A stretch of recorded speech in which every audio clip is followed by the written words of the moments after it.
Hello, everybody, and welcome once again to yet another edition of Paradigm Shift in Educational Comedy. I'm Dave Kelso. We're on with Richard Hamilton, aka GeneralTate, on DeviantArt, and we are here to discuss the whole net neutrality dog and pony show, also with lots of on-screen sharing illustration stuff. And well, Richard brandishes his toy and cleans it over there. It's a 1911 A1, by the way, Rock Island Armory. For any of you gun enthusiasts out there who can watch this channel, I'll probably show it to you a little bit later as a side note when we get done with our main topic here. Yep. Anyway, be thankful he's not whipping out the X-rated gun. Anyway, moving right along. So, before we move forward into the topic, I want to put out a few pre-qualifiers, call them trigger warnings if you'd like, so that we can be clear about what this episode both is and is not going to be about, so that the viewers can make an informed choice as to whether or not to remain tuned in or to tune out. Because after all, your time is as valuable as anybody else's, so we want to make sure we're helping you to not waste any of it. First of all, we are going to be discussing the subject of net neutrality, not in terms of Chicken Little, the sky is falling, doom and gloom and boo-hoo and oh my god, it's the end of humanity and blah, blah, blah, blah, blah. Nor are we going to be acting as if there's any sort of unicorns or magical saviors that are going to come swooping in to the rescue, be they esoteric, political, or otherwise. We're simply just going to talk about the facts of the situation as logically and pragmatically as we possibly can. So anybody who watches these sorts of videos in order to kind of get like an ego boost out of it, a rise, to get their adrenaline going so they can shake their fist in rage, or the people that are looking for someone to tell them that, you know, Zorgon, the enlightened one, is going to pop out of the seventh dimension and save them from the chaos of the lowered frequency reptilian aliens. You know, both camps are going to be very highly disappointed. So or the Christian fundamentalists who insist that Jesus Christ is going to come back and just save everybody because unicorns save everybody from themselves, no personal responsibility taking, no nothing. It's just going to be one big babysitter coming down and taking care of everybody. So, you know, same sort of deal. Whereas the truth is, we all know that we just kill him again. Mm-hmm. In our current state. Yep. Oh, he's a demon. Oh yeah, got to kill him. Get the airstrikes ready. You know, yeah. So that's how we treat him. But anyway, moving right along. So, anybody looking to mentally masturbate, as it were, to feel justified, whether you're talking about the extreme negative direction, oh, the world's going to end, or the positive direction that, you know, someone's going to float in off of a cloud and save you, this video is not for you. So those people may feel free to tune out. The next little disclaimer I would like to put out is that everything that we say on this is our opinion. Even if we say something is a fact, it is still only our opinion that something is a fact. Why? Because regardless of what is or isn't a fact, there's always somebody that can pop up and say, no, no, no, that's not right. How dare you call that a fact? So fine, I can call it a fact as long as I'm saying that in my calling it a fact, it's my opinion. So all bases covered there. So anybody who has a problem with that, and one might be surprised with just how many people actually have a problem with such things because they don't actually know what liberty and freedom truly is, well, anybody who has a problem with that can feel free to tune out and not waste their time. And other than that, the last disclaimer is that we are going to be discussing some things in regards to this topic that are rather mind-blowing and operate outside the bounds of what most people have been taught to think in, especially in terms of the very specific aspects of decentralized technology that we're going to be talking about. Stuff that's been developed as of about circa 2014 and has just been getting better and better and better. And especially now in this time, the sort of technology is absolutely paramount. So thank God it's here and it's growing. But it does operate outside the box of what people are used to.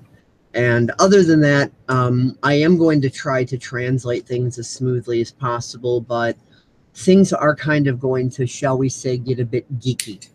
I'll try to simplify things as best I can, but things are definitely going to get well into the realms of extreme techie geekiness when we move into the decentralized technology stuff. And we have to go in those directions. Otherwise, it's just lip service. It's like saying, oh, this technology is great because we said so in unicorns. And we don't want to do that. You know, we definitely want to put the facts on the table. That's also hence the, you know, the on-screen sharing that we're going to be doing, because we're going to be sharing off, you know, some documentation, illustration from, you know, websites and stuff that outline this stuff to help us, you know, guide you through it. So this is definitely going to be one of those hangouts that's long. This type of a topic can't help but be long. So if you were looking for an ultra short video to watch today, this one ain't going to be it. So you're going to be wanting to put one of these up to your head and pull the trigger. No pun intended. Yeah. See, I love having the pistol, and I love having a real 1911 here because I can use it as a metaphor for so many things. Mm-hmm. So please don't Commander O'Neill yourself for all of those Stargate fans out there. Don't O'Neill yourself. Don't commit suicide. Not cool. Join Stargate, explore the universe, do the cool stuff. You know? And don't do to your head what that DEA agent accidentally did to his foot. Yeah. That would Leave them to the professionals because professionals know what they's doing. Bang. Yeah. And thank God for missing the major arteries, otherwise he'd have been bleeding out quick all over the floor. Mm-hmm. Anyway, moving on to the world of technology and the internet. Yep. So anyway, first let's start with this whole, all right, Congress basically voted net neutrality down. What I've been saying is no worries about it, really. Because here's the good news. Net neutrality never existed in the first place. It's been a big dog and pony show. It's a buzzword that was created by Wall Street to distract everybody. We live in a world where corporations run everything, and they are above the law. And, you know, these corporations are run by organized crime, and corporations obviously run and lobby government, so on and so forth. So basically, when a corporation is big enough, they can do whatever the fuck they want. So by default, that means that net neutrality does not exist. So if you're mourning the loss of net neutrality, you may as well be mourning the loss of Santa Claus or the Easter Bunny, because you're mourning the loss of something that never existed in the first place. Now, when I posted about this, you know, no big shock. There are some people who reacted like, oh my God, so you're saying that we shouldn't worry and that we should just think everything's going to be okay just because scumbaggery is the way things have always been and always will be? And no, that's not what I'm saying. What I'm saying is if you want to create net neutrality, you have to come to terms with the fact that it never existed in the first place. If you think it exists, then you're not going to feel a need to create it. And yes, it can be created, and it's not going to be created by politicians. It's going to be created by the deployment and acceptance of certain types of new technologies in our lives, decentralized technologies. Because for as long as things are centralized, there is no net neutrality, because everything is dependent upon central points, which in technical terms is referred to as single point of fail, or to use an analogy, when you cut off the head, the body dies. Anything that's based in centralized technology is vulnerable not only to attack, DDoS attack, hackers, so on and so forth, but is also vulnerable to being usurped by, people that we might not want usurping it. People who say, oh, well, the internet's going to be the way we say it is, and the hell with what the rest of the population wants. So it is centralization that has been the problem. And for as long as there is centralization of internet technology, there is no net neutrality. Because when things are decentralized, there is no single point of fail. Because with decentralized technology, this is an oversimplification, but every point on the network is kind of client and server in equal measure. Everything can communicate with everything else in real time, tossing data packets everywhere. So then it doesn't matter how many nodes on the network you take down.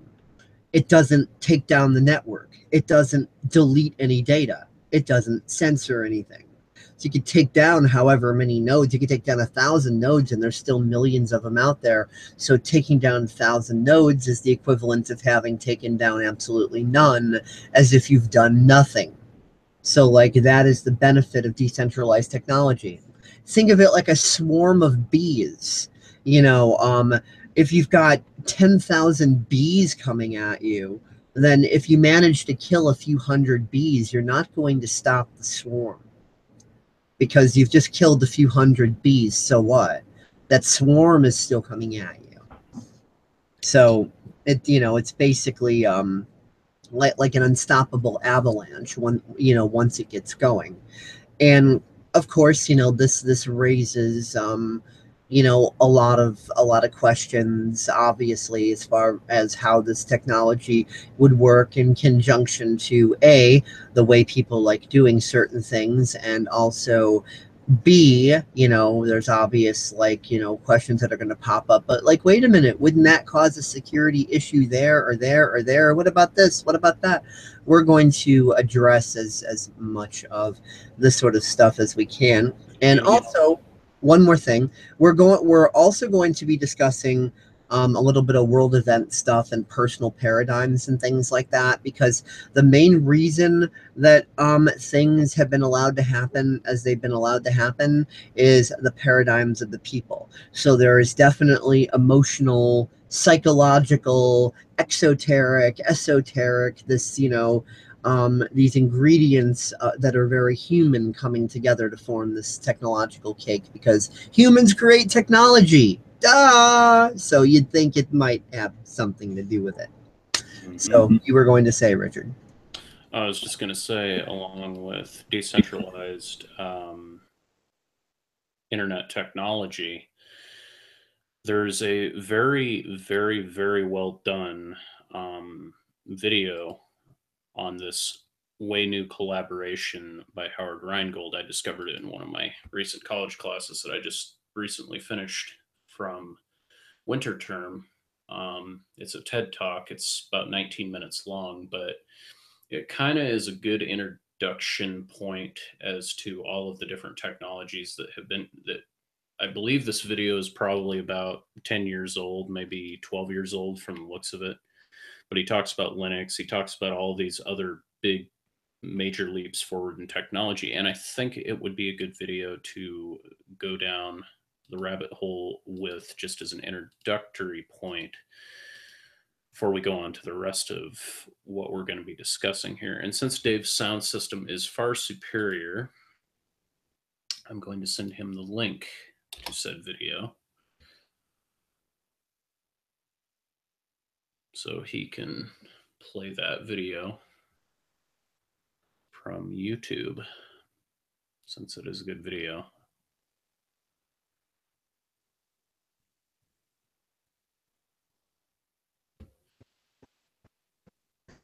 I also want to mention that decentralized internet technology, obviously, because all the systems of the world are basically, run off of computers and the internet these days. I mean, try to think of something that isn't governed by this sort of technology, and you'll be hard pressed. So that also means the economics and monetary system and things like that. And decentralized technology has the, I will dare say, not simply the potential, but the inevitability of pushing economics and the monetary system out of debt-based Ponzi scheme economics into what's called an equity-based monetary system. Now, here's where the real mindfuck comes in.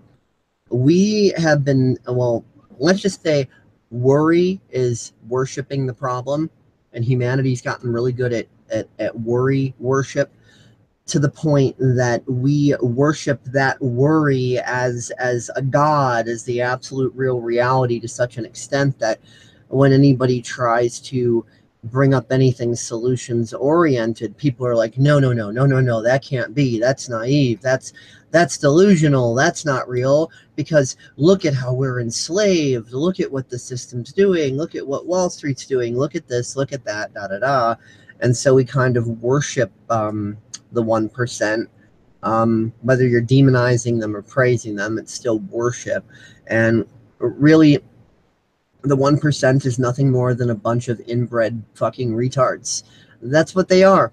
And we act as if they are these immutable gods, and that no mere mortals can dare come up against their omniscient, almighty, immutable, godlike powers. And it's really stupid. It's as dumb as acting as if high school jocks are of deity status, when really everybody knows that high school jocks are nothing more than bullies and losers. And they got big muscles and stuff, and so they're able to physically push people around. And if they've got a lot of practice being manipulative narcissists, then what they don't have in muscle, they can make up for in gaslighting the fuck out of people and manipulating them into the whole high school gossip game, which grown-ups in the grown-up world do a hell of a lot better job of that game than high schoolers. Which is why you should never argue with a fool, because they'll just bring you down to their level and then beat you with experience. Yeah. Rule to life 101, never argue with a fool, just let the fool be a fool. You're wasting your energy well spent somewhere else. Now, if they start attacking you physically, or start to become a physical threat to your life, that's another matter entirely. But when it comes to normal, everyday, day-to-day interactions, let them destroy themselves. They've got enough of their own malware to contend with. Just recognize the threat and avoid it as much as possible. Yeah, exactly. So, obviously, the first step in reining in these guys to be able to solve problems such as the whole net neutrality issue is defund the enemy. Because, yeah, the debt-based system may be a Ponzi scheme, and the top 1% may have a lot of money, resources, this, that, and the other, but they are still locked into the rules of their own game. In other words, corporations need money to be able to exist. They cannot exist on hugs and kisses and unicorn farts. They exist because they're bringing in money. And when a corporation brings in money, it's because we, the people, are choosing to put our money into that corporation. I mean, just hypothetically, what would happen if everybody withdrew their money from, say, Walmart or eBay or Amazon or whatever, if literally like nobody was using those systems? Do you think those systems would survive and thrive if nobody was using them, simply just because unicorns and my ass and I say so and I virtue signal and I'm acting like I'm God Almighty and golden cocks and no other reason? No, of course not. These corporations exist when they are, meeting the monetary requirements for existence. And if they are not meeting those monetary requirements for existence, then they go down, or at the very least, they get bought out. And then hopefully the new owners do not make the same mistakes as the old owners did. But either way, they do not exist on hugs, kisses, and unicorn farts. They exist on money. So even as much of a Ponzi fiat scheme as our current money system is, these corporations cannot survive without it. So if you want to defund the enemy, withdraw your money from the enemy. Stop buying GMO Monsanto shit. Stop eating, Burger King fucking burgers and whomever else you're buying from that is a corporation that is, supporting going against net neutrality and supporting polluting the shit out of, the environment and whatever else, these various corporations might be doing. If you want them to stop doing it, defund them. This isn't Pollyanna. This isn't rocket science. This isn't some way out there idea. It's a simple fact that corporations need money to continue operating. They get their money from us. Mm-hmm. And for those people out there who would mistranslate that to, oh, woe is me, I'm only a single individual and I'm incapable of defeating the machine, we're not saying that because you stop buying Nestle or you stop buying uh, genetically modified potato chips or whatever the hell it is that you do from your day to day, whatever you're purchasing, whether it's firearms or whatever. We're not saying that all corporations are going to stop overnight because you practice it. It's impossible to not buy corporate products every now and again because let's face it, they're so intertwined, they're so intermixed, they're around, they do their shady shit, they do what they do. Um, but where the real power comes in isn't in the individual, but in the collective. The corporations need us in mass to keep them afloat. You know, a handful of individuals here and there isn't going to prevent anything or do anything, but over a period of time, if you decide that you no longer want McDonald's, for example, McDonald's, this has been a big one.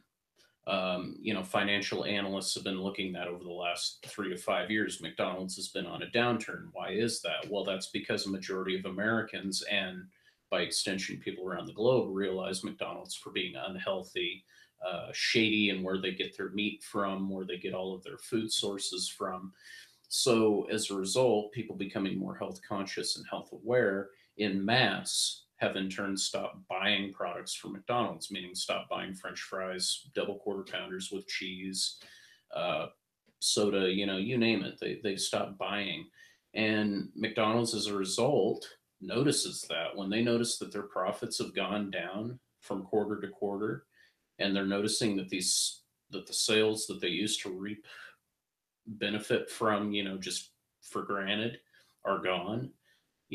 Look at how McDonald's is trying to influence people to come into their stores. They're offering more. All these fast food places are offering more things now that they used to never offer. McDonald's has the all-day egg McGriddle now. That used to be unheard of. McDonald's went from 6 a.m. to 10 a.m. and Saturdays to 11 a.m. offering breakfast. Then they switched over to lunch. Now you can get breakfast anytime, day or night, doesn't matter.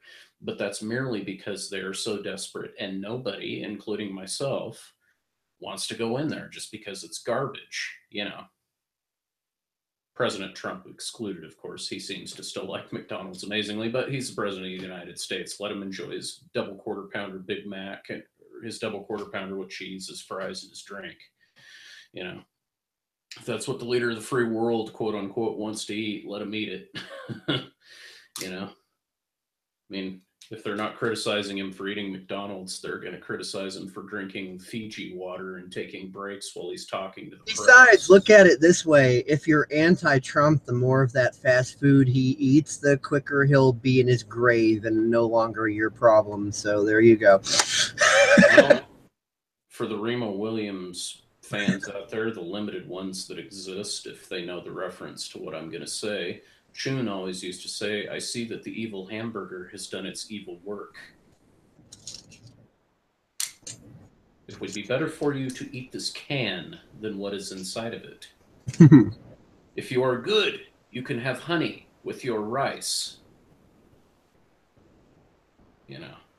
But anyway, yeah, no, the overall point I'm trying to make here, folks, is the only way you're going to stop corporations is when you do it in mass and you do it, you know, in large bulk numbers, like with McDonald's, like I was just saying. That's the only way corporations are going to start to notice. And right now, they are.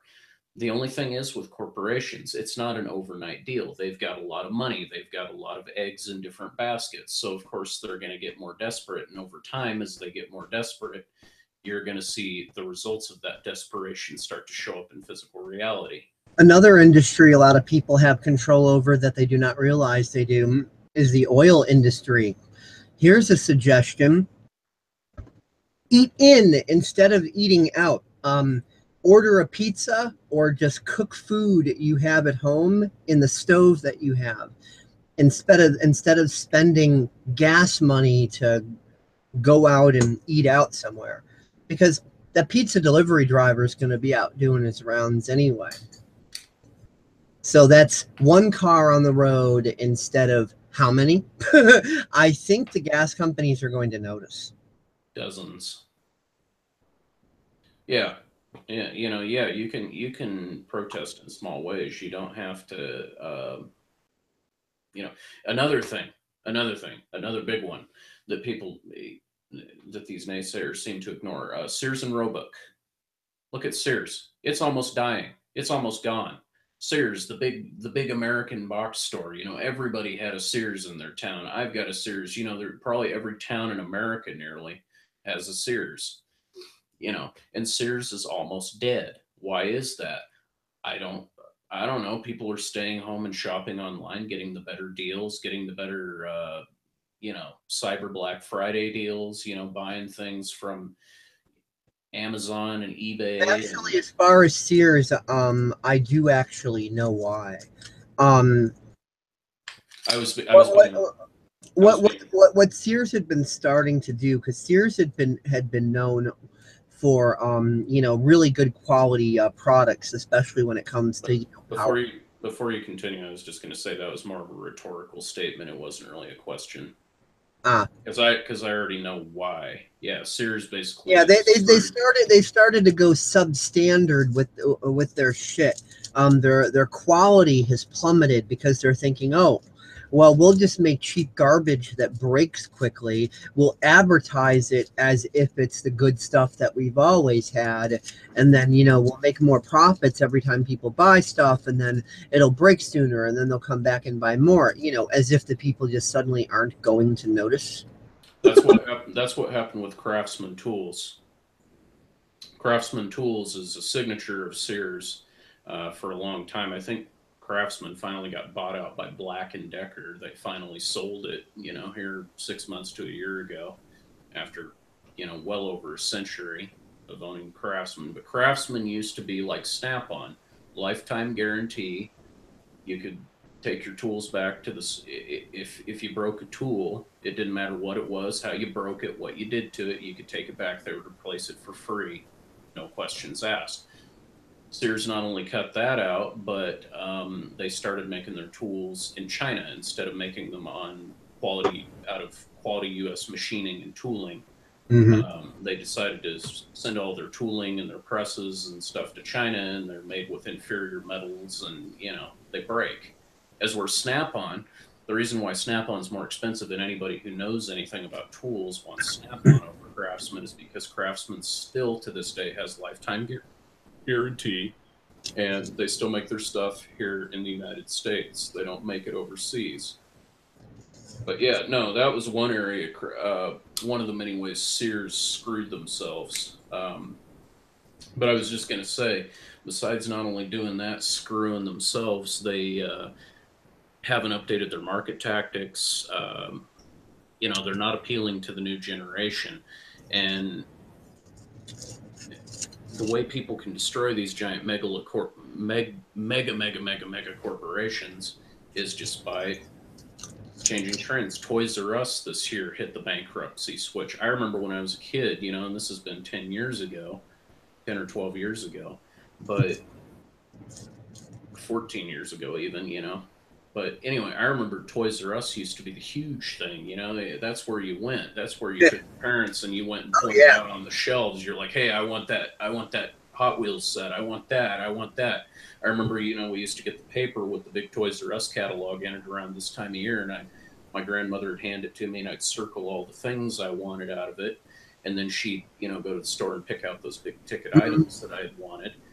I don't want to grow up. I'm a Toys R Us kid. Exactly. A million toys at Toys R Us that I can play with, from bikes and trains to video games. And then there was KB Toys, you know, any millennial. Oh yeah. Anything KB Toys was even better than Toys R Us. But the main thing is all of these big box stores, because of the internet, because of the online world, because of Amazon and Jeff Bezos, they went under. Yeah. The thing is, the way to destroy a corporation is to think outside their box, outside their paradigm. And if they don't adapt, they die. Exactly. They don't survive. And all of these, you know, these big megalomaniac corporations may try to adapt. They may try to bend to the whims of the people. Some of them will do it 100% reluctantly, you know, just to stay afloat. You know, that's what some of these globalists are smart enough to realize is like, well, it's still business, and I still like business, and I still want to retire, and I still want to have my billions, and, you know, I'm not doing it for the people per se, but rather just to keep myself comfortable and lush, and, you know, so I can retire in peace, because I don't want to be part of that. What people got to realize is these people that run these corporations are humans. They're not gods. And even for the fringe people that go, oh, the elites are shape-shifting reptilian aliens from another world. Well, guess what? Let's play devil's advocate. Even if they are still people. They are still beings, which means they have psychological and emotional makeup. They have paradigms. They have good points, bad points, flaws, everything that we have by default of being a thinking, feeling being. So regardless, that's a marital status of the number 5 thing. Who cares if they're from Earth for another planet or what the fuck they are?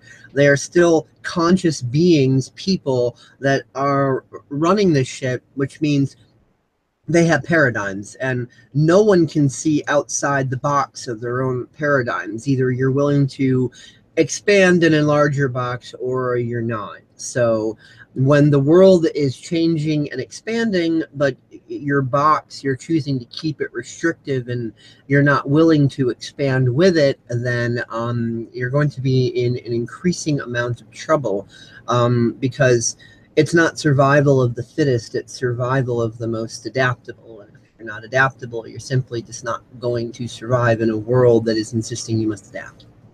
Exactly. Yeah, it's just a matter of, you know, continue to do what you're doing. Just change the way in which you do it. It's not that hard. You're voting with your dollars. If you keep you don't have to be anal. You don't have to be, you know, micromanaging with it. You don't have to be fucking like a crack addict, you know, who's buying cocaine all over, you know. All you have to do is just have a general idea of where you're putting your money. So, like, if you like meat, if you like red meat, for example, what I do, I buy local.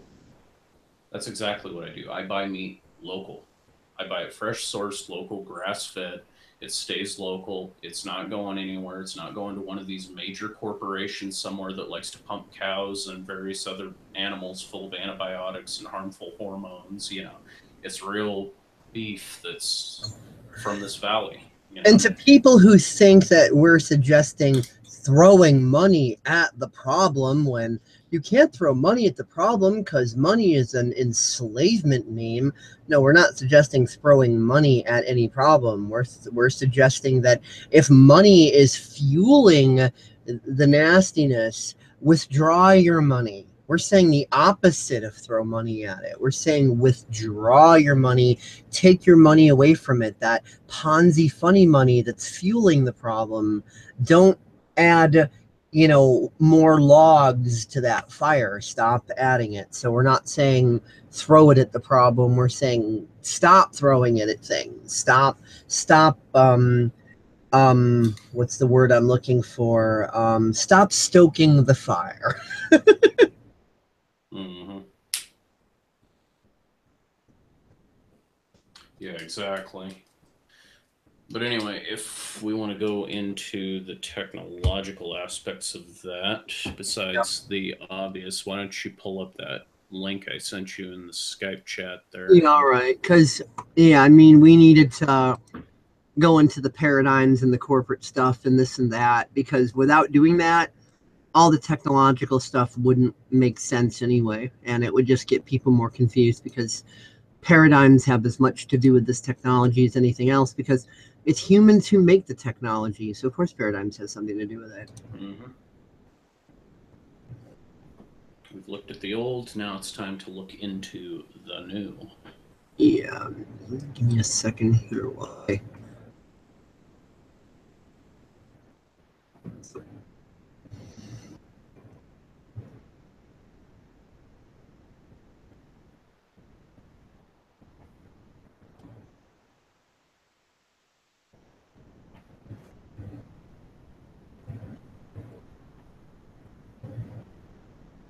Okay, TED Talk shouldn't have me in any danger of copyright matching or any of that silly shit. Yeah, that's pretty good about that. Yes, I generally state that, yeah, you can share their stuff around, and they don't care. Yeah. Yeah, give this a minute. I'm still trying to load it. The video is 9 years old. It was published February 12th, 2008. It's going on 10 years. It's almost 10 years. Almost 10 years. Almost.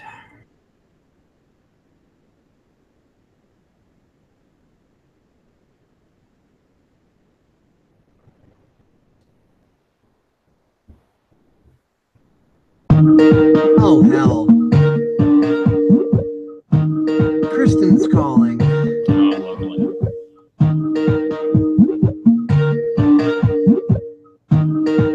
Hold on. I have to...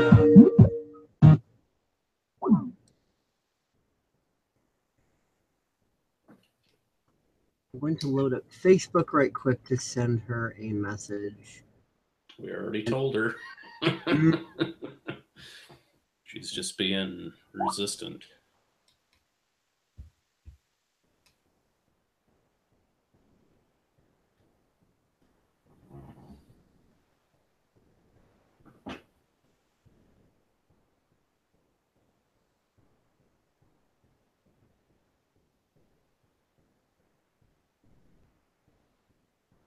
And now she's trying to call back again.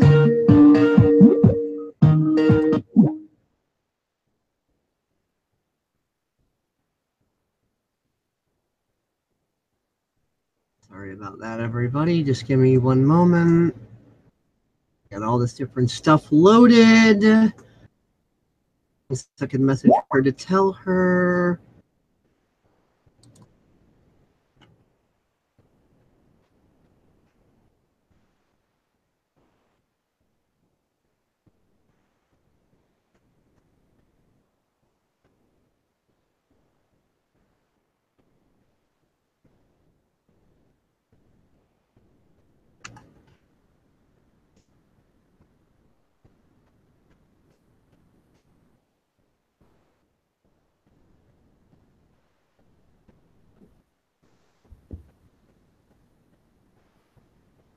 I'm just telling her we're still live on the Hangout. I'll call you when we're done.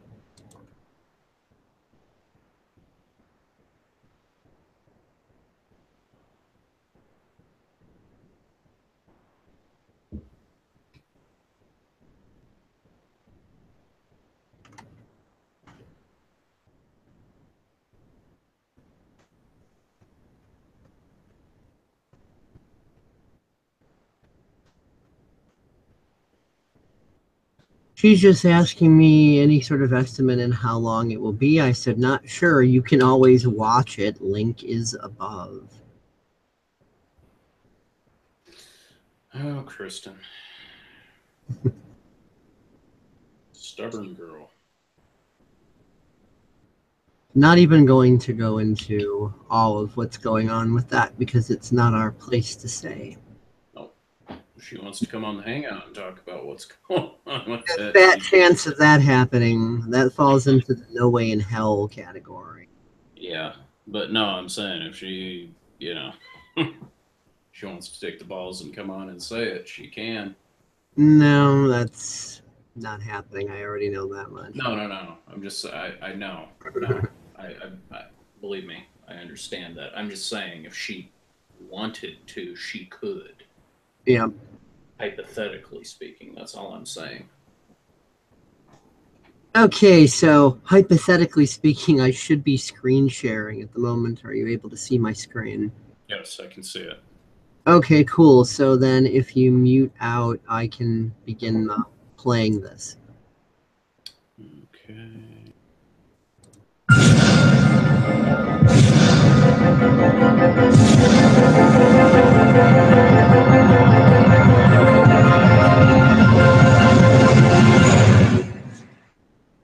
I'm here to enlist you in helping reshape the story about how humans and other critters get things done. Here's the old story. We've already heard a little bit about it. Biology is war, in which only the fiercest survive. Businesses and nations succeed only by defeating, destroying, and dominating competition. Politics is about your side winning at all costs. But I think we can see the very beginnings of a new story beginning to emerge. It's a narrative spread across a number of different disciplines in which cooperation, collective action, and complex interdependencies play a more important role, and the central, but not all important role of competition and survival of the fittest shrinks just a little bit to make room. I started thinking about the relationship between communication, media, and collective action when I wrote Smart Mobs, and I found that when I finished the book, I kept thinking about it. In fact, if you look back, human communication, media, and the ways in which we organize socially have been co-evolving for quite a long time. Humans have lived for much, much longer than the approximately 10,000 years of settled agricultural civilization in small family groups. Nomadic hunters bringing down rabbits, gathering food. The form of wealth in those days was enough food to stay alive. But at some point, they banded together to hunt bigger game. And we don't know exactly how they did this, although they must have solved some collective action problems. It only makes sense that you can't hunt mastodons while you're fighting with the other groups. And again, we have no way of knowing, but it's clear that a new form of wealth must have emerged. More protein than the hunter's family could eat before it rotted. So that raised a social question that I believe must have driven new social forms. Did the people who ate that mastodon meat owe something to the hunters and their families? And if so, how do they make arrangements? Again, we can't know, but we could be pretty sure that some form of symbolic communication must have been involved. Of course, with agriculture came the first big civilizations, the first cities built of mud and brick, the first empires. And it was the administrators of these empires who began hiring people to keep track of the wheat and sheep and wine that was owed and the taxes that was owed on them by making marks on clay at that time. And not too much longer after that, the alphabet was invented. And this powerful tool was really reserved for thousands of years for the elite administrators who kept track of accounts for the empires. And then another communication technology enabled new media. The printing press came along, and within decades, millions of people became literate. And from literate populations, new forms of collective action emerged in the spheres of knowledge, religion, and politics. We saw scientific revolutions, the Protestant Reformation, constitutional democracies possible where they had not been possible before. Not created by the printing press, but enabled by the collective action that emerges from literacy. And again, new forms of wealth emerged. Now, commerce is ancient. Markets are as old as the crossroads. But capitalism, as we know it, is only a few hundred years old, enabled by cooperative arrangements and technologies such as the joint stock ownership company, shared liability insurance, double entry bookkeeping. Now, of course, the enabling technologies are based on the internet. And in the many-to-many era, every desktop is now a printing press, a broadcasting station, a community, or a marketplace. Evolution is speeding up. More recently, that power is untethering and leaping off the desktops. And very, very quickly, we're going to see a significant portion, if not the majority of the human race, walking around, holding, carrying, or wearing supercomputers linked at speeds greater than what we consider to be broadband today.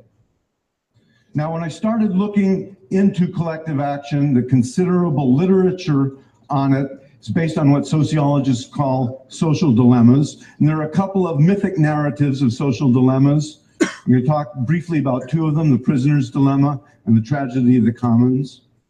Now, when I talked about this with Kevin Kelly, he assured me that everybody in this audience pretty much knows the details of the prisoner's dilemma. So I'm just going to go over that very, very quickly. If you have more questions about it, ask Kevin Kelly later. The prisoner's dilemma is actually a story that's overlaid on a mathematical matrix that came out of the game theory that in the early years of thinking about nuclear war, two players who couldn't trust each other. Let me just say that every unsecured transaction is a good example of a prisoner's dilemma. Person with the goods, person with the money, because they can't trust each other, are not going to exchange. Neither one wants to be the first one, or they're going to get the sucker's payoff. But both lose, of course, because they don't get what they want. If they could only agree, if they could only turn a prisoner's dilemma into a different payoff matrix called an assurance game, they could proceed.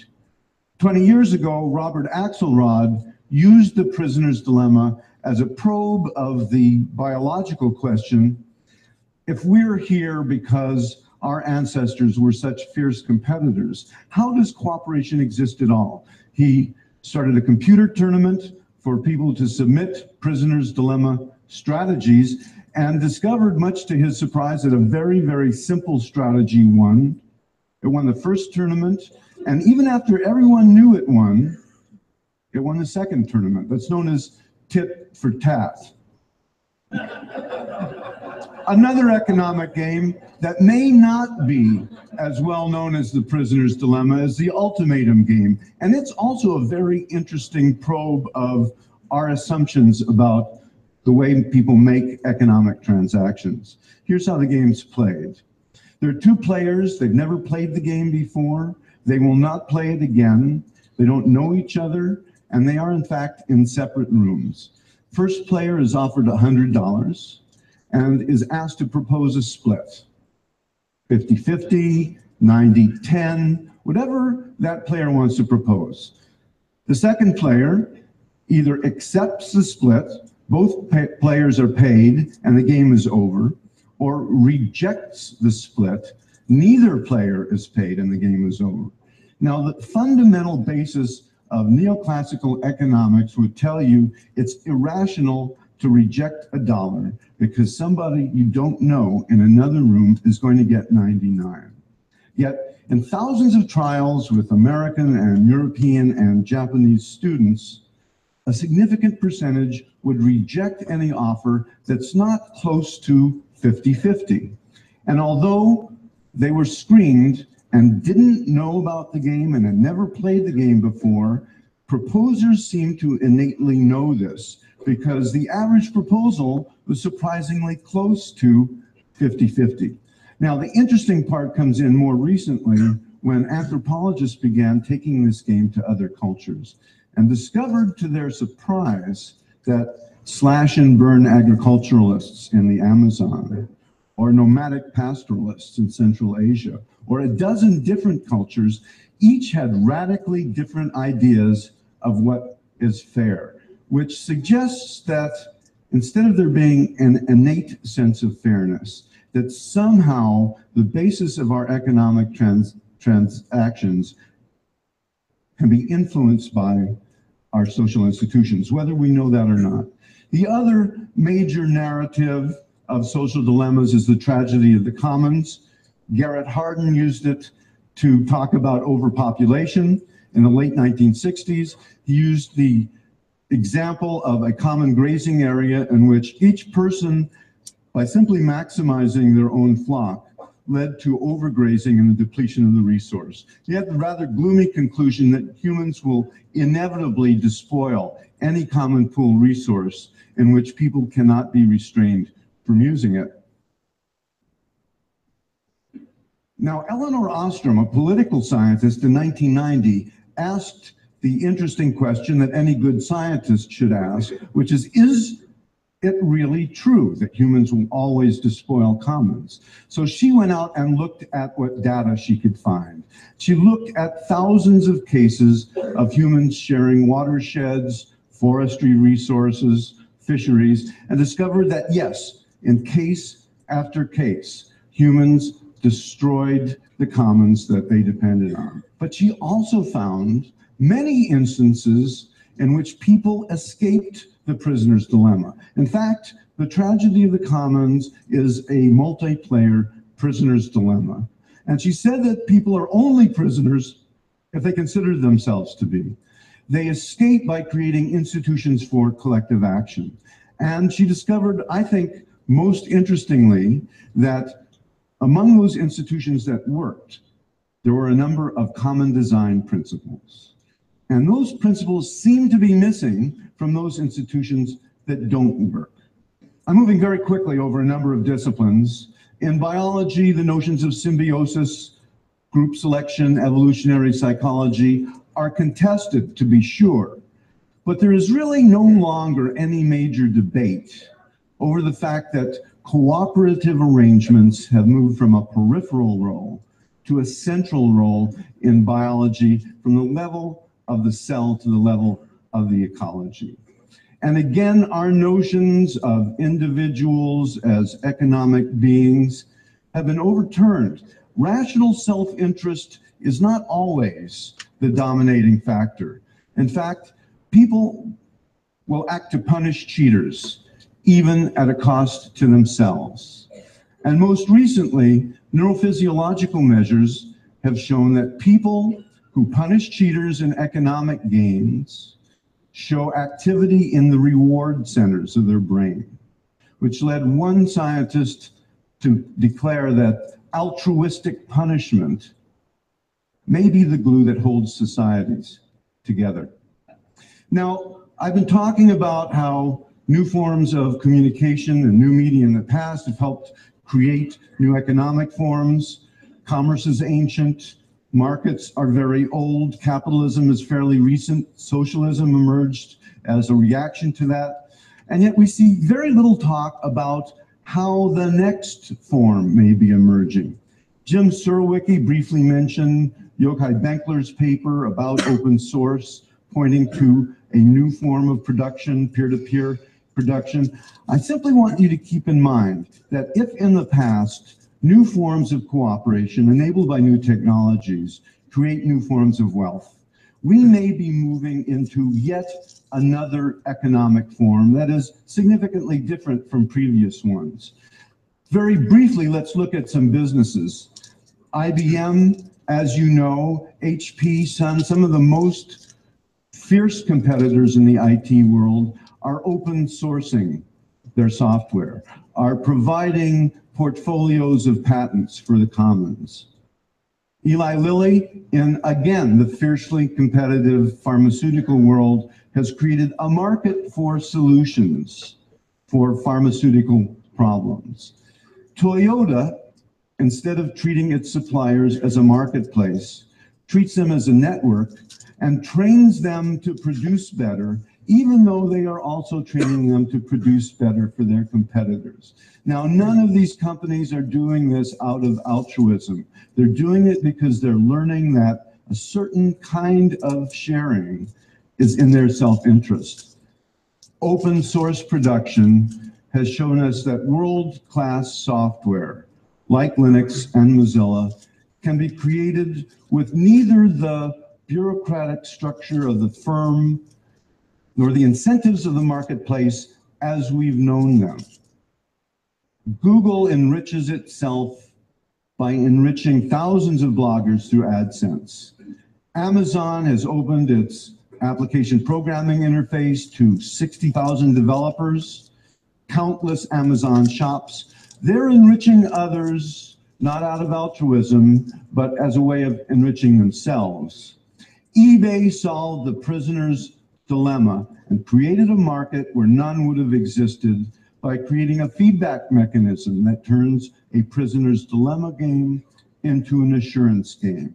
Instead of neither of us can trust each other, so we have to make suboptimal moves, it's you prove to me that you're trustworthy and I will cooperate. Wikipedia has used thousands of volunteers to create a free encyclopedia with 1.5 million articles in 200 languages in just a couple of years. We've seen that ThinkCycle has enabled NGOs in developing countries to put up problems to be solved by design students around the world, including something that's being used for tsunami relief right now. It's a mechanism for rehydrating cholera victims that's so simple to use that illiterates can be trained to use it. BitTorrent turns every downloader into an uploader, making the system more efficient the more it is used. Millions of people have contributed their desktop computers when they're not using them to link together through the internet into supercomputing collectives that help solve the protein folding problem for medical researchers that's folding at home at Stanford, to crack codes, to search for life in outer space. I don't think we know enough yet. I don't think we've even begun to discover what the basic principles are, but I think we can begin to think about them. And I don't have enough time to talk about all of them, but think about self-interest. This is all about self-interest that adds up to more. In El Salvador, both sides that withdrew from their civil war took moves that have been proven to mirror a prisoner's dilemma strategy. In the US, in the Philippines, in Kenya, around the world, citizens have self-organized political protests and get out the vote campaigns using mobile devices and SMS. Is an Apollo project of cooperation possible, a transdisciplinary study of cooperation? I believe that the payoff would be very big. I think we need to begin developing maps of this territory so that we can talk about it across disciplines. And I am not saying that understanding cooperation is going to cause us to be better people. And sometimes people cooperate to do bad things. But I will remind you that a few hundred years ago, people saw their loved ones die from diseases they thought were caused by sin or foreigners or evil spirits. Descartes said we need an entire new way of thinking. When the scientific method provided that new way of thinking and biology showed that microorganisms cause disease, suffering was alleviated. What forms of suffering could be alleviated? What forms of wealth could be created if we knew a little bit more about cooperation? I don't think that this transdisciplinary discourse is automatically going to happen. It's going to require effort. So I enlist you to help me get the cooperation project started. Thank you.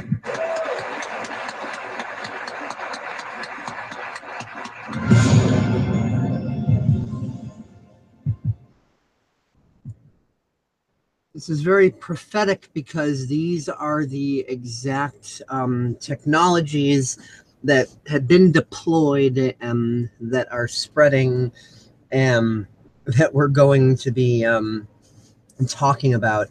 And exactly as was described in this video, this is how to obtain true net neutrality, real, actual net neutrality, and just as this guy said, in a way that has no requirements of politics and bureaucracy or any of that, where it won't matter what a small collective of terrorists called Congress voted on or not. You know, you're still here, Rich, right?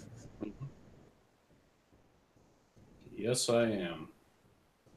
Yep. And so what we're going to do is basically he was talking about BitTorrent. Of course, you've heard of Bitcoin. These two technologies basically had a one-night stand, did some sexy time, and the end resulting offspring was ipfs, also known as the Interplanetary File System. ipfs is the distributed web, a peer-to-peer hypermedia protocol to make the web faster, safer, and more open. The web of tomorrow needs ipfs today. HTTP is inefficient and expensive. HTTP downloads a file from a single computer at a time instead of getting pieces from multiple computers simultaneously. With video delivery, a P2P approach could save 60% in bandwidth costs. ipfs makes it possible to distribute high volumes of data with high efficiency, and zero duplication means savings in storage. Couple of points I want to make on that. Number one, we over here at Paradigm Shift and Educational Comedy has started messing with ipfs, and I can vouch for how much faster both the uploads and the downloads appear to be on the ipfs system. And I also want to, now this is one of those things that's going to seem counterintuitive at first. There's going to be a bunch of different things that seem counterintuitive and almost contradictory at first, so I want to make sure I clarify good enough. When you see them say zero duplication, yet simultaneously, how is this protocol maintained? Duplication out the asshole, redundancy out the asshole, bits and pieces of fragments of files being duplicated and sent throughout the network to effectively make an infinite, ever-growing, limitless, a cloud drive. So it's like, wait a minute. if there's duplication out the ass, what does zero duplication mean?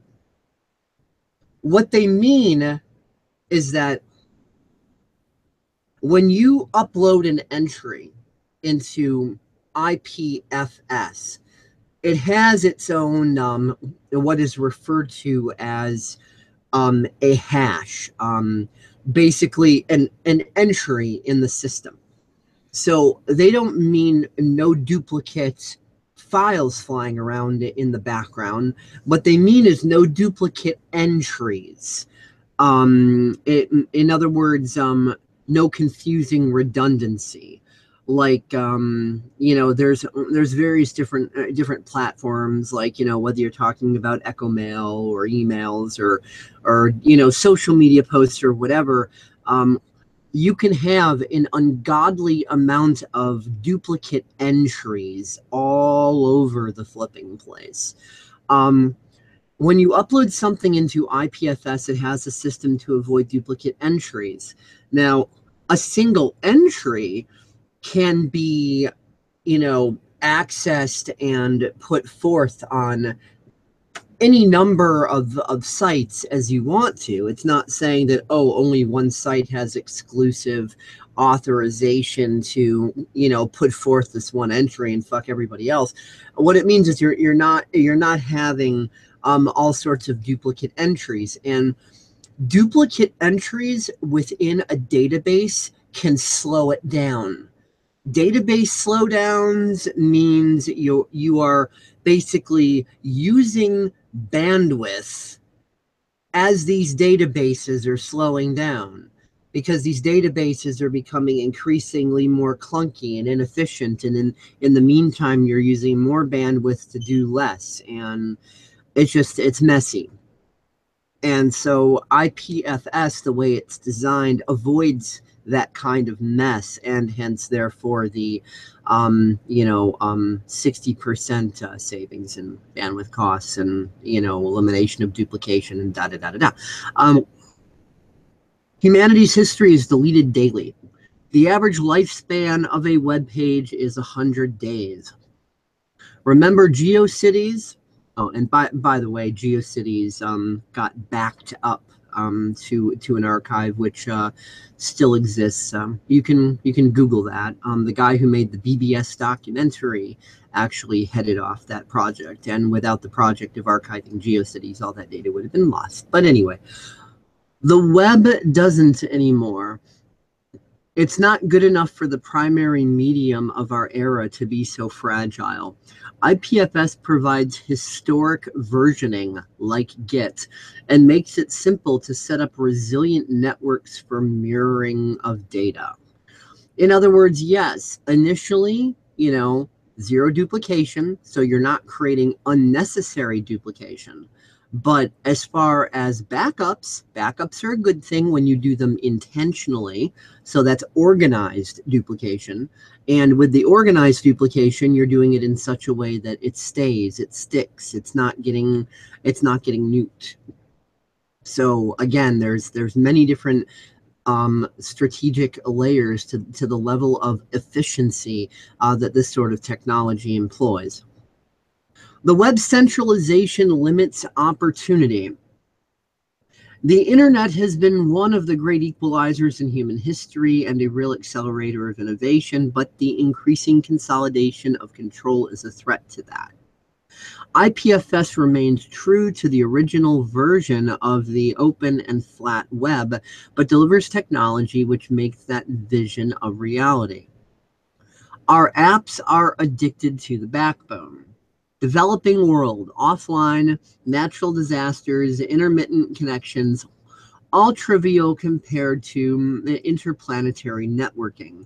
The networks we are using are so 20th century. We can do better. ipfs powers the creation of diversely resilient networks which enable persistent availability with or without internet backbone connectivity. Let me translate that one into English for people. I'm sure everyone has noticed, as have I, as has Richard. Have you noticed, Richard, that the more applications become increasingly shall we say, for lack of a better word, cloud dependent, applications start slowing down, which then in turn slows down the browser, which then in turn slows down the computer itself. Ever notice how Facebook is becoming incredibly more and more laggy and inefficient and stupid, which then slows down the browser tab, which then starts to affect the browser as a whole, which then starts to affect the computer as a whole, regardless of whether or not you're running Linux or Mac or Windows or what the hell you're running. More stable operating system just means it can take the hit without collapsing imminently. But still, you know, we're noticing that these sites, the more bells and whistles and cool shit gets added, it means the more each application needs to keep making more multiple simultaneous connections over the internet to different aspects of this technology, and it's creating the information superhighway traffic jam. Add on to that all of the various powers that be and hacking groups and stuff doing DDoS dickwag attacks all over the place, periodically turning the overall internet backbone into fucking Jello pudding. Mm-hmm. And this happening on connections where, like, you know, I'm provisioned at 75 Mbps down, 10 Mbps up. On average, I get more like 13 Mbps up, 91 Mbps down. So even on those sick and obscene speeds, I'm not bragging, they simply just are sick and obscene. Even with that, I get slowdowns that bring me back, if you know what I mean. And I'm looking at it like, wait a minute, I've got all this bandwidth. Where are these slowdowns coming from? It's because all these different applications that are running simultaneously, all trying to make all their little connections to all their little points on the internet. It's like, imagine it being, you know, 8 lanes worth of cars on a 2-lane highway. It's fucking ridiculous. And if the world was running IPFS as a standard all throughout, you wouldn't have this problem. IPFS aims to replace HTTP and build a better web for all of us. Now, by the way, just so you know, it doesn't mean that HTTP and HTTPS would go away. It means that it would be modified. In other words, like a new type of HTTP would be created. Kind of like when the Model A and the Model T went away, it doesn't mean that cars went away. We simply have cars that operate very differently than their predecessors. Okay, here's how IPFS works. Let's take a look at what happens when you add files to IPFS. Each file and all of the blocks within it are given a unique fingerprint called a cryptographic hash. That's that little identification I was referring to before. And by the way, I'm not an expert in any of this. I'm just good at recognizing patterns and then just doing my best to describe the patterns I'm observing. So please don't mistake me for being an IPFS expert. I'm really interested in this technology, but I'm still very much in my learning phases, and I'm doing the best I can. So I just want to make it clear to people watching, I am not an expert on IPFS, but I'm really enjoying what I've been learning. IPFS removes duplications across the network and tracks version history for every file. Again, refer to what I was explaining back before about duplications and databases. Each network node stores only content it is interested in and some indexing information that helps figure out who is storing what. I'm not fully entirely sure exactly what that means, so I can't comment fully. When looking up files, you're asking the network to find nodes storing the content behind a unique hash. In other words, the network knows who's got what. Every file can be found by human-readable names using a decentralized naming system called IPNS. IPFS is useful here and now. Archivists, it's not enough to organize the world's information. We need to store it in a way the world can remember it. IPFS provides deduplication, high performance, and clustered persistence, again, as previously stated. Service providers. If your company delivers large amounts of data to users, a peer-to-peer approach could save you millions in bandwidth. IPFS can provide secure P2P content delivery. Researchers.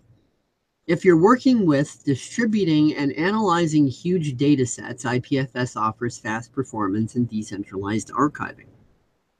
Again, refer to everything that's been mentioned already. Developing world. High latency networks are a real barrier of entry to developing world. Yeah, refer back to the information superhighway traffic jams. IPFS provides resilient access to data independent of low latency or connectivity to the backbone. Blockchains. Bitcoin uses blockchains. IPFS and the blockchain are a perfect match. Basically, that's why I said, Bitcoin and BitTorrent had some sexy time, and, the bastard love child is IPFS. You can address large amounts of data with IPFS and place the immutable permanent IPFS links into a blockchain transaction. This timestamps and secures your content without having to put the data on the chain itself. Content creators. IPFS brings the freedom and independent spirit of the web at full force and at low cost. IPFS can help deliver content in a way which can save you considerable money. Okay, now going all the way back up, I'm going to go into a section that me and Richard were talking about last night. That's incredibly interesting. I was having a voice conversation with him about this, and now we can kind of do the on-screen stuff. Okay, where did I, was I under documentation? Maybe documentation. Okay. Okay, where was this? Because remember, I had that listing of incredibly amusing, little explanation titles. Okay, where in the hell was this? I'm trying to find the place where I was before. Oh, the go to sleep thing or whatever. Yeah, the one they wrote it up really cute and funny. That shit was great. I'm trying to find my way back to that.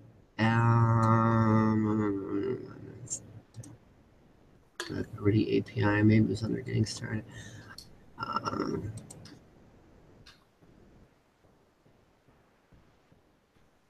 Trying to relocate this back again.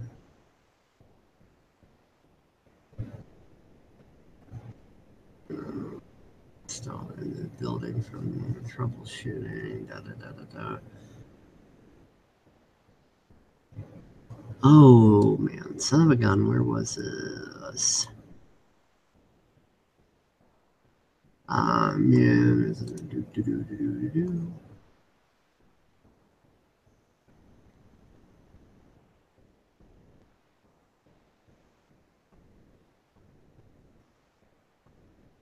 Okay, I know it was here because I know I was on the main IPFS. Was it under watch demo? Maybe it was. No, that's the. Never mind. That's the video. That's not. No. Okay. I know I had clicked try. So I went to this. Now where in the heck? Because I know I was in that documentation. I mean, you and I were discussing this last night. Mm-hmm. And I'm trying to go back to that documentation list. Okay.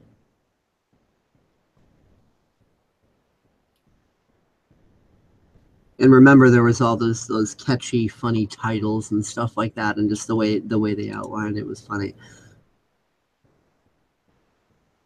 Okay, come on, we're going online. Da, da, da, da, da. Onward to more. Maybe it was here. Maybe it was onward to more examples.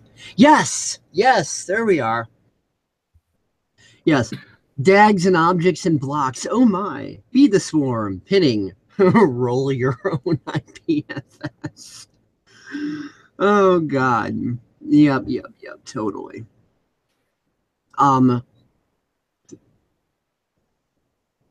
So let's see here. Remember, be the swarm, and that guy in that video that you shared was talking about swarm technology and all that. So they're using the terminology. Mm-hmm. Okay, this talks about the hashes and stuff. The IPFS add command will create a Merkle DAG Merkle out of the data in the files you specify. It follows the Unix FS data format when doing this. This means that your files are broken down into blocks and then arranged in a tree-like structure using link nodes to tie them together. Given a file's hash is actually the okay. Anyway, the point is you're taking a file, you're shattering it into a bajillion freaking pieces, sending that shit to the digital 0-point field, and the hash is a reference that allows Scotty to like beam it all back together again without Captain Kirk ending up a big pile of poo. Mm-hmm. So yeah, so it's talking about creating blocks and so on and so forth. So this part I don't need to get into uber super detailed, because for the majority of you watching, it's going to be a whole big lot of who gives a shit.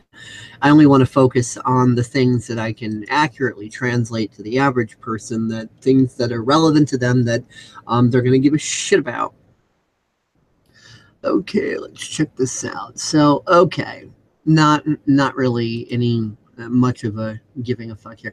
Okay, roll your own IPFS.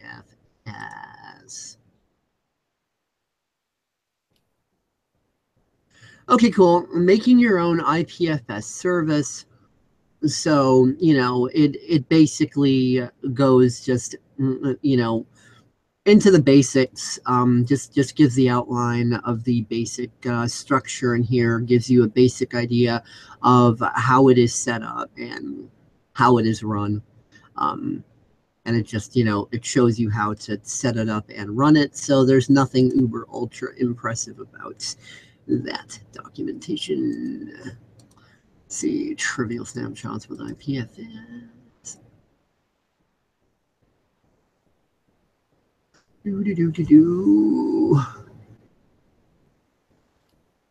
Okay, that wasn't one of the key important ones. The interplanetary naming system. This, I think, is going to have some important shit. Okay. IPNS is a way to add a small amount of mutability to the permanent immutability that is IPFS. This is yet another one of those seems like a contradiction at first sort of thing, because obviously the whole point of IPFS is, you know, you upload it to the network, each file gets smashed and duplicated and all that. You've got these, you know, nice little hashy blockchains that tell you how to reassemble the data, and therefore it can't be censored. Once it's on IPFS, on the interplanetary, you know, file system, it's on there forever, and those who would want to, you know, censor or do anything shady or whatever are just shit out of luck, because it's there and haha, you can't take it down. Well, that's the immutable part of it. Now, obviously, you're going to need some level of mutability. Otherwise, how are you going to make changes to anything? I mean, you can't have things just remain absolutely static with no ability to change, but at the same time, you don't want it to be so freaking mutable that you can go in and censor everything and destroy everything, and, you know, the proverbial bull in the china shop. So this is kind of the you know, viewing reality as a cake, not a light switch, and seeing how things, you know, interact with each other as far as ratio of ingredients instead of the left-right dick wag all or nothing sort of thing. So This allows just a small amount of mutability, just enough to be able to, you know, update your projects and do what you need to do. I mean, obviously, what would be the point of a website if you couldn't update it, right? I mean, that would kind of suck. So, you know, it allows for the basic things that people kind of need to do, but without allowing shit to get so crazy to where, you know, tyrants can just, you know, come in and own all your shit and be like, ha ha. So, it allows you to store a reference to an ipfs hash under the namespace of your peer ID, the hash of your public key. The commands to set it up are quite simple. So, okay, it's explaining how to set that up. And now if you resolve the entry again, you'll see the new object. So yeah, it's just, here's the instructions of you know, just showing you how to update objects on the back end. Obviously, once these systems become more advanced, this is all going to be back end stuff, and you know, the applications that people will be using on the front end will be handling all that in the background. But you know, this at least shows you how that data gets changed, and that there is a mutability aspect of it, and it just kind of, you know, again, shows how it's not an all or nothing kind of thing. Modifying the bootstrap peers list. I don't. Okay. Get even more distributed. Yeah, play on words there.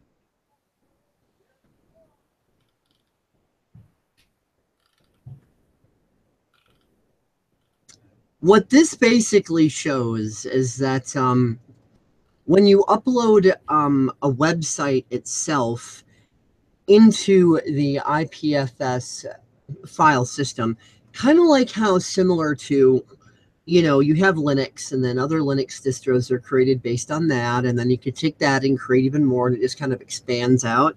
Well, this kind of allows websites to do the same thing. Like, obviously, a lot of us are DeviantArt users, so like, imagine if hypothetically DeviantArt was designed to work exclusively with the ipfs system. So now imagine, not only could people take that data and like toss it up on their own like subdomains to be able to essentially make clones of the site. You know, they wouldn't have administrative access to it, so it's not like they could go through and wreck it or anything, but they'd be able to allow that service to be provided on their, like, you know, little clone site. But on top of that, you could then add on to it, because there would be open hooks in it. So it's like, if you wanted to redesign it to like make it your own version of DeviantArt, yeah, you wouldn't be running the core of DeviantArt. All of that would be immutable. That core would not be able to be changed unless, of course, you made a copy of the core in such a way to where then, all right, you're not pulling off of the original. You're kind of doing your own thing with it and redesigning it as its own thing. But otherwise, you can, you know, make your nice little add-ons and plugins and whatever to basically re-express the original site to do more than the original site can do, so on and so forth. So this kind of explains how you would do that, you know, that sort of thing. I'm not going to go into the uber technicalness of it on that, because most people aren't really going to particularly give a shit. They're only going to care about what I just explained, that being, you know, the point of all of that. So it would basically be allowing websites to have that kind of open sourcey flexibility of creativity, but without anyone being able to stick their dick in the original project, as it were. So kind of a have your cake and eat it too. IPFS for websites.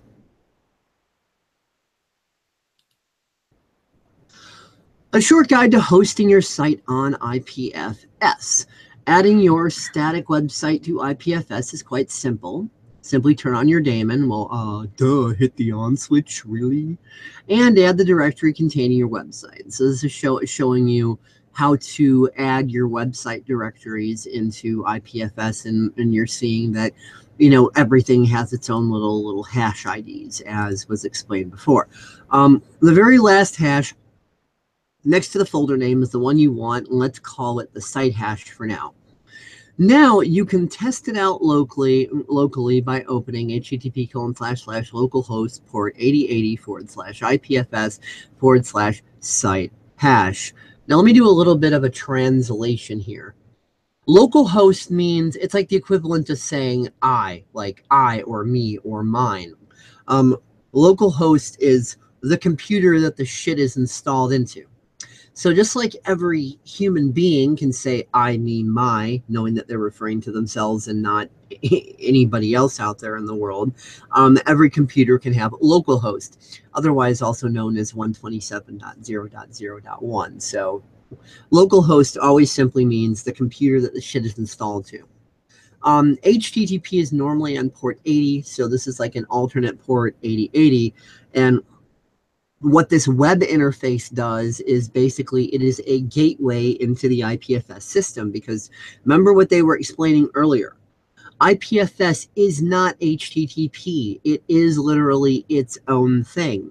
It's just in order for everybody else to be able to utilize it, it has to have hooks into HTTP. So you run, a web script, a web server script that allows HTTP to hook into IPFS. So on that localhost 8080/IPFS, now you're basically telling that web script, that that HTTP application, you're saying, all right, we're going to hook into the IPFS network now. So everything after the /IPFS is, referring to data that's on the IPFS network. So loading that into your web browser. Next, to view it coming from another IPFS node, you can try http://gateway.ipfs.io/IPFS/site hash. Cool, right? But those hashes are rather ugly. Let's look at some ways to get rid of them. First, you can do a simple DNS text record containing DNS link equals IPFS site hash.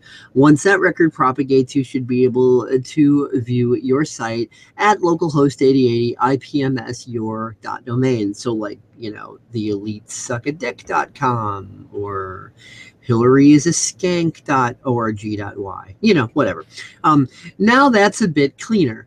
You can also try this on the gateway at gateway.ipfs.io/IPNS/your.domain. Now this goes back to what I was saying earlier. The ipfs.io is obviously its own site. So from its perspective, it is localhost. So they have an interpreter mechanism in there that allows all that. Basically, the localhost port 8080 is then instead translated as gateway.ipfs.io. So obviously, anybody running this on their system is going to be able to use that /IPFS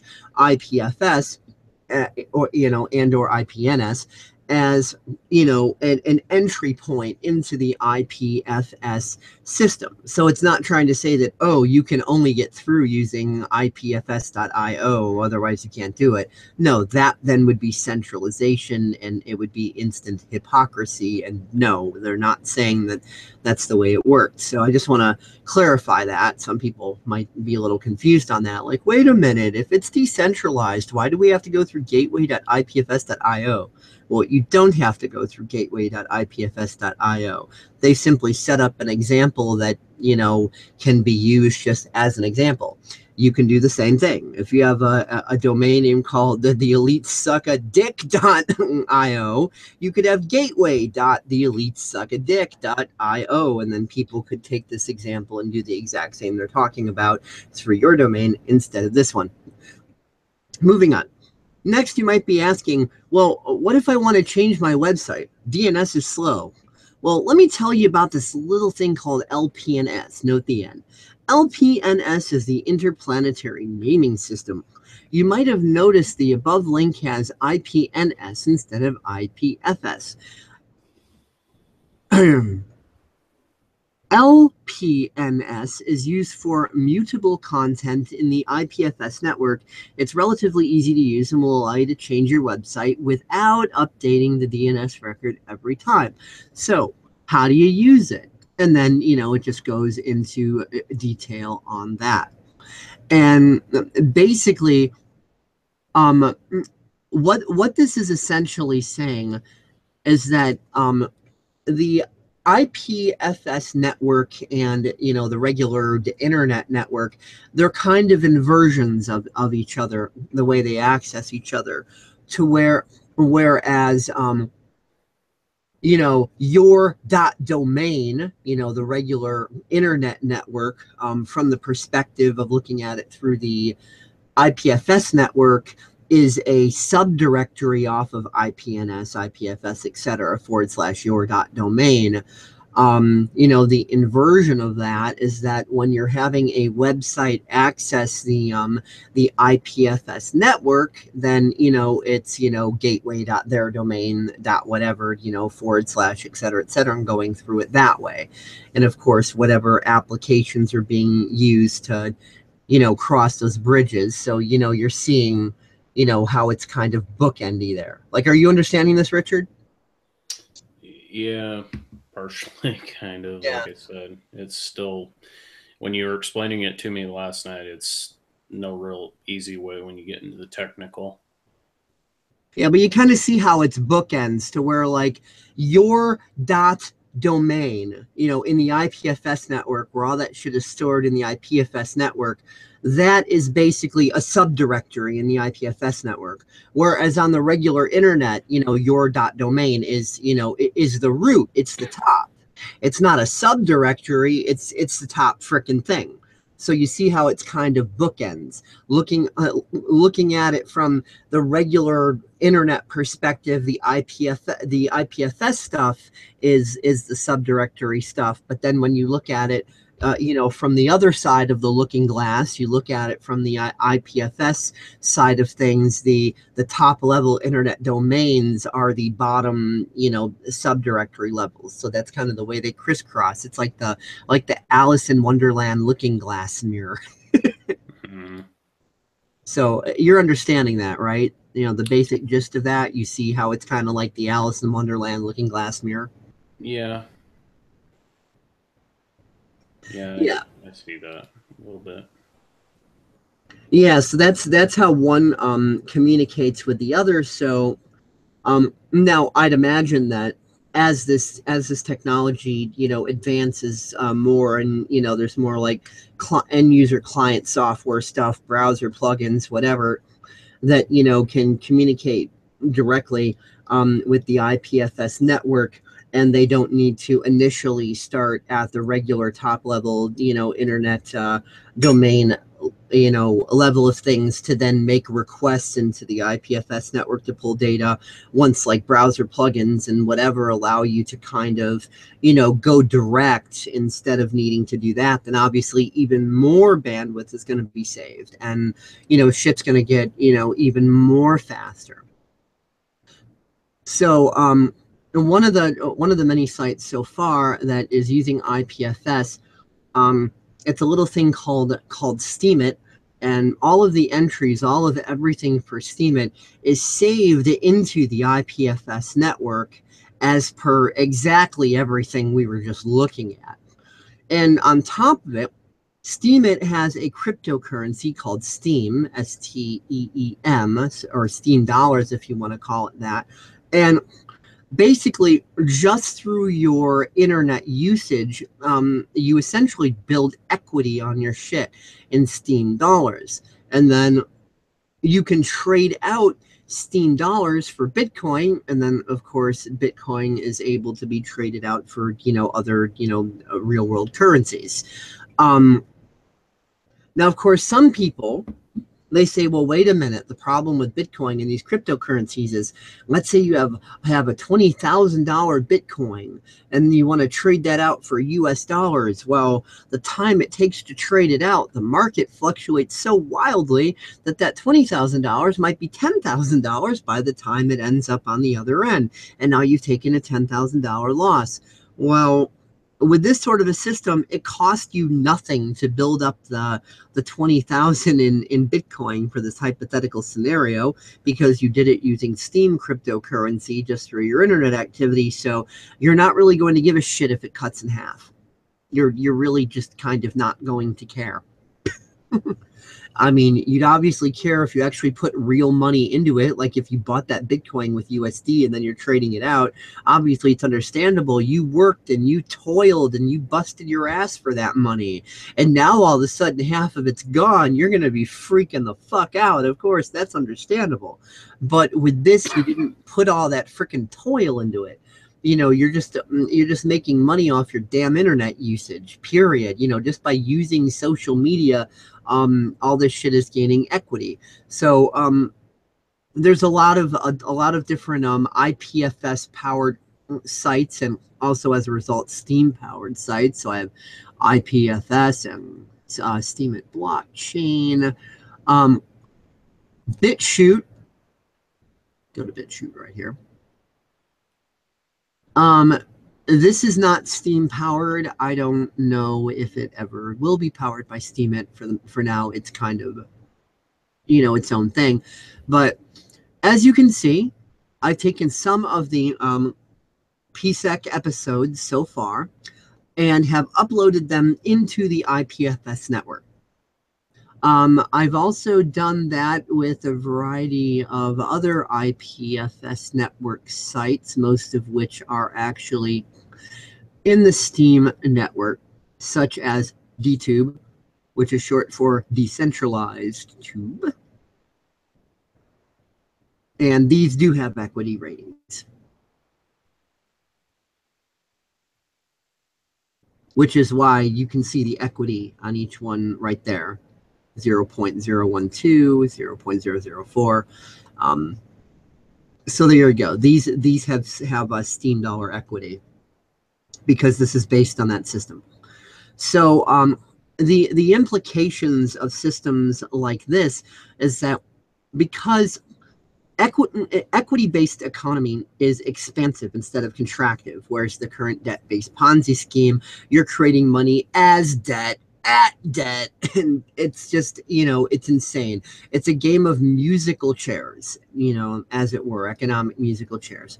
Whereas in an equity-based system, there is perpetual expansion so that everybody wins. And it's hard for most people because, again, they worship the struggle, they worship the suffering. They've been taught that that's the only real reality, and they worship that belief system as their god, as their golden calf.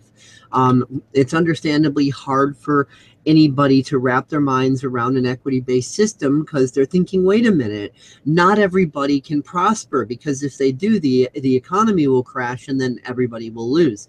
Well, in a debt-based economic system, yes, you're right, but equity-based works differently. And because you can trade the equity-based dollars out for the real world debt-based stuff, that means you can, you know, use that to pay your bills and so on and so forth. So it's not, you're generating the money in such a way that's not from a debt-based system, it's from an equity-based system. And because that's expansive, it doesn't hurt the equity-based system to contribute into the debt-based system and to kind of create that foundation. And what this eventually does, as Buckminster Fuller once said, if you want to get rid of the old, you don't fight it, you make it obsolete.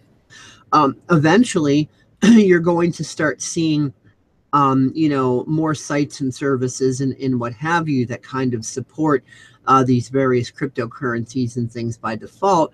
And then you'll start to see things like Bitcoin stabilize, and the market won't be so all over the place to where it could be 20,000 one second and 10,000 the next second, and all that tomfuckery. And one site that has already done this is called PeerHub.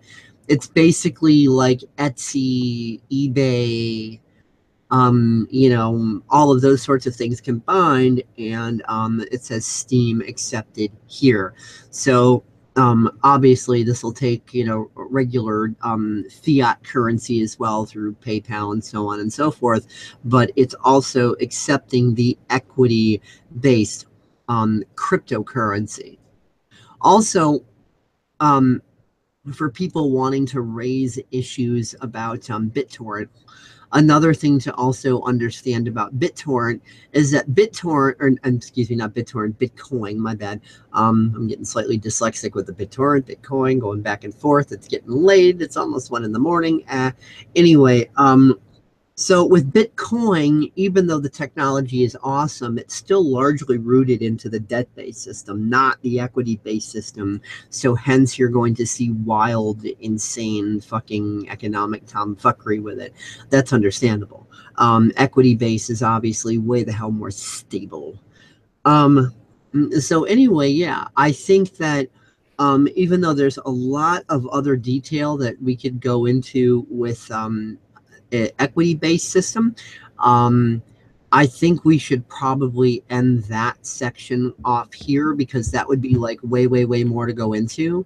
And the main thing that I just wanted to go into on this live stream is simply the idea that the solution is decentralization. That's how to bring about real actual net neutrality, and the details as to how and why, and to not be like, oh, decentralization because I said so, because unicorns, but to do my best to, you know, to provide the data and try to give people, you know, some actual technical insight as to, you know, why all of this is the case, and to not be giving people because I said so, because unicorns, and if you don't agree with me, shut up sort of answers.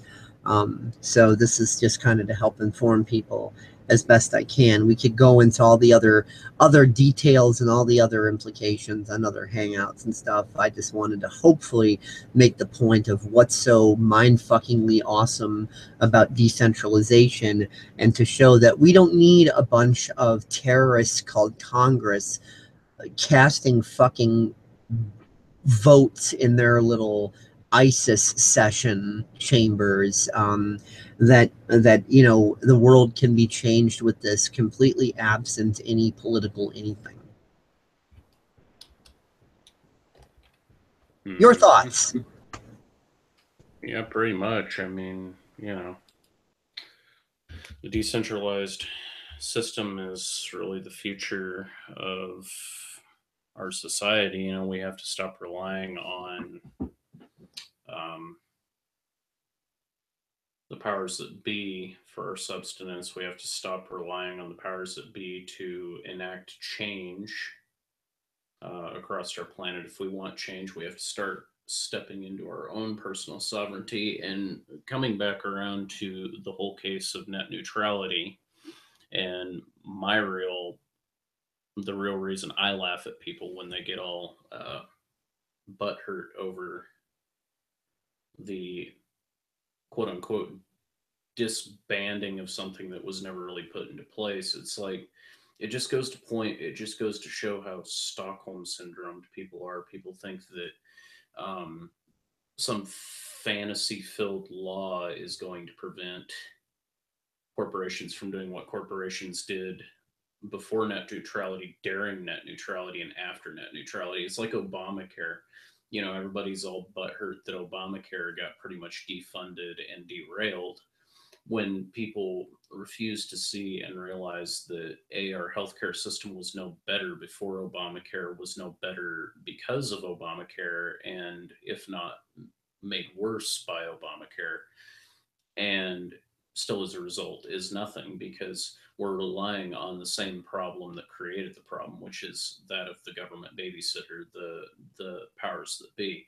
You can't do the same thing over and over again and expect a different result. That's Einstein's definition of an insanity. And Hey Richard, you know what Obamacare did for me? I have to wait 2 months to be able to go see a doctor, whereas before I could just go see a doctor. It's like fucking doctor's office bread lines that are 2 months long. Zig fucking Heil. exactly. Yeah, no, it's pathetic, you know.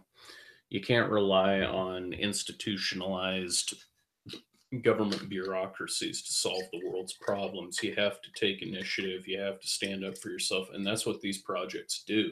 It inspires people to get off their ass, to work on the next breakthrough in technology and to cooperate, because it's only going to be through those means that the future of humanity is determined.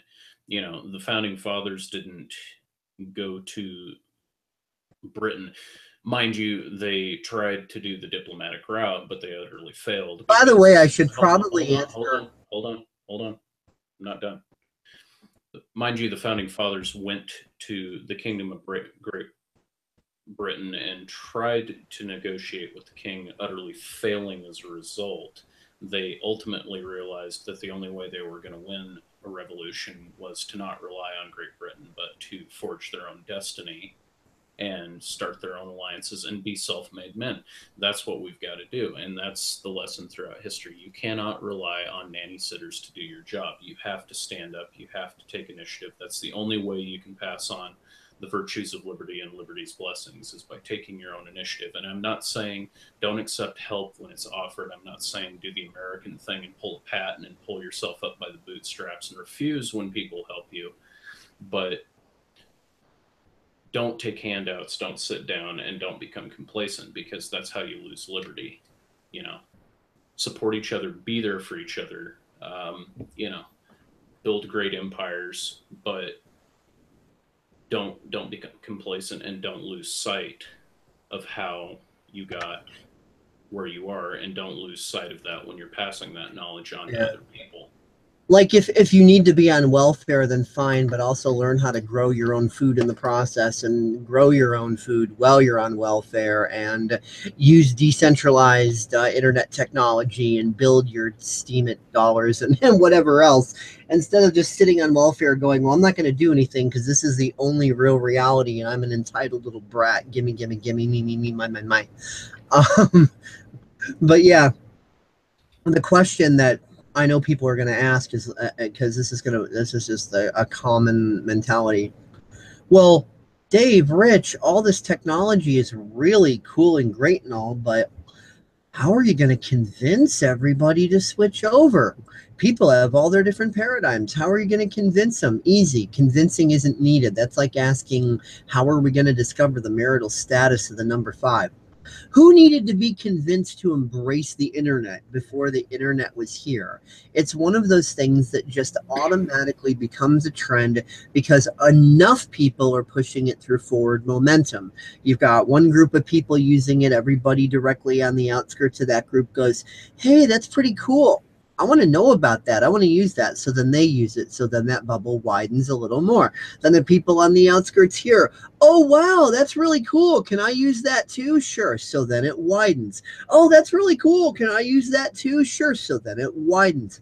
It's like asking, how does a video go viral on the internet? Well, as we know, no one controls what videos are going to go viral on the internet. It's just a matter of if enough people are passing a video around, it does. And if enough people are not, it does not. It's that simple. There's no convincing required. So that's how decentralized technology is going to take over. Just like nobody convinced me to use these other technologies. I bumped into them. I bumped into DTube and BitChute and all of that. And I'm like, wow, this is pretty fucking cool. Actually, while we were all using frickin', you know, TSU and all of that, I had vaguely, loosely heard of Steemit. You know, I didn't really know much about it, and I started hearing a little more like, oh yeah, this could be a good TSU substitute, but I didn't know that much about it. And then since then, it's like I was watching, you know, this one video that Liz Reptile and Zephanorian were doing in combination with, you know, stuff with Magog, and then I made my own thing with it, you know, the Forsaken YouTubers video, to where you know, they were talking like, you know, they were kind of being sarcastic, like, yeah, do this, this, and this, and then it'll increase your productivity for BitChute because fuck YouTube, you know. And I'm like, BitChute, what's this BitChute thing, you know? So I started getting interested in that. I'm like, wow. And then after BitChute, I start seeing, wait, there's DTube and there's DCloud and there's, you know, there's all these other decentralized IPFS services, and I started checking into those, and it's like, holy shit, this stuff is fucking cool. So then after that, I found ipfs.io, and I started reading into that, and it's just like, wow, you know? So nobody convinced me to use these technologies. They were simply out there. I bumped into an aspect of it, which piqued my interest a little, bumped into another aspect of it, which piqued it a little more. And eventually it snowballed into this video that you're watching right now. So nobody convinced me of shit. So nobody's going to need to convince anybody else to use IPFS or this decentralization technology. Just the fact that it's really fucking cool, and more developers are making more and more cool shit that works with it, and people happen to really like cool shit. They don't have to understand how the car works under the hood. They don't have to understand how to disassemble and rebuild an engine. They just know that a cool car is a cool car, and they know they want it because it's cool. Mm-hmm. So no convincing required. So if the powers who assume they be are not afraid of this technology, they should be. Yeah, exactly. Anything more to say on this topic, or do you think we've basically explained exactly how and why net neutrality never existed, and exactly how we are going to be creating real, actual net neutrality, no politics or bureaucracies required? I think it's pretty much explained. Yeah, we can go into the details of all the different aspects of this technology some other time. Mm-hmm. That does not need to be gone into now. So alrighty, I guess everybody watching this, if you like it, you know, share, subscribe. I guess I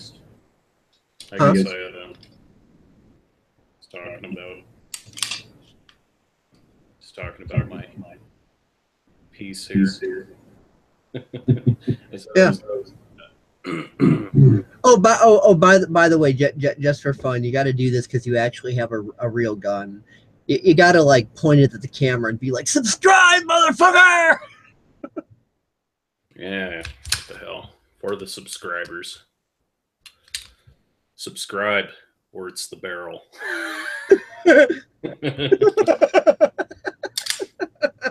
Subscribe, motherfucker. Don't worry, it is not loaded.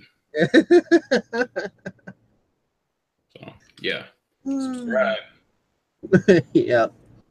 So, you know, and of course we're on DailyMotion and YouTube and BitChute and DTube, and just look in the descriptions of our videos. I do my best to put all the cross links to everything, DeviantArt, etc., etc.